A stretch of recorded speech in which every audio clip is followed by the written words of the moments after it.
This is Daily Armenia, CivilNet's daily news digest. Here are today's top stories from Armenia, Nagorno-Karabakh, and the region. Today, the International Committee of the Red Cross evacuated 9 people in need of urgent medical care from Nagorno-Karabakh to Armenia via the Lachin corridor. That's according to Nagorno-Karabakh's health ministry. The Red Cross did not immediately comment. For most of the blockade, Azerbaijan has allowed only a limited number of vehicles belonging to the Red Cross and Russian peacekeepers to use the sole overland route connecting Nagorno-Karabakh and Armenia. Since June, Azerbaijan has blocked the Red Cross from supplying essential medicines or other humanitarian aid to Nagorno-Karabakh, leaving the humanitarian organization able only to conduct medical evacuations. Since the blockade began last December, the Red Cross has evacuated more than 700 people from Nagorno-Karabakh. Almost 9 months of near-total isolation has pushed Nagorno-Karabakh's roughly 120,000 Armenians to the brink of famine and prompted warnings of genocide from the former chief prosecutor at the International Criminal Court.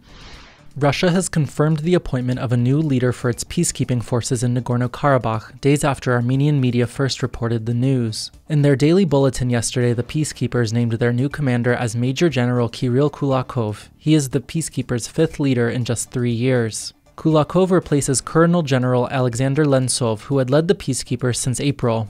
In the Russian military, a major general ranks below a colonel general, meaning the peacekeepers' new commander is less senior than his predecessor. There is very little publicly available information about Kulakov. He previously served as the head of a military school in the Russian region of Tatarstan.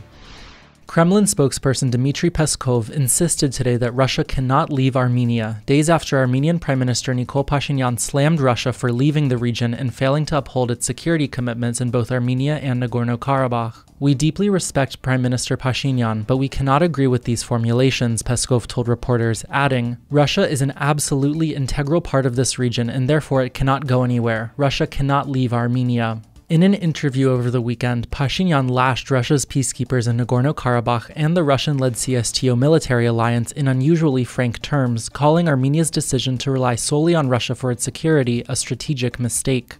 Hours after Peskov's comments, the spokesperson for Russia's foreign ministry also hit back at Pashinyan's remarks, calling on the Armenian prime minister to bear his own responsibility and not put blame on anyone else. That is the difference between a politician or statesman and a passerby who does not care about his country's interests, Maria Zakharova added. For more Russian news, you can also check out the latest edition of CivilNet's weekly business digest, where we take a look at Armenia's trade with Russia, which continues to soar despite growing political tensions. You can find the full episode up now on our website and YouTube channel.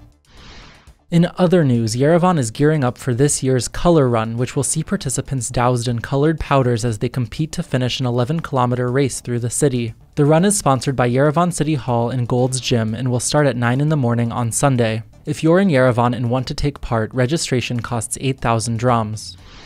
And finally, the CivilNet number of the day is 2,259. That's the number of restaurants, cafes, and other food service establishments in Yerevan, according to the city's official development plan.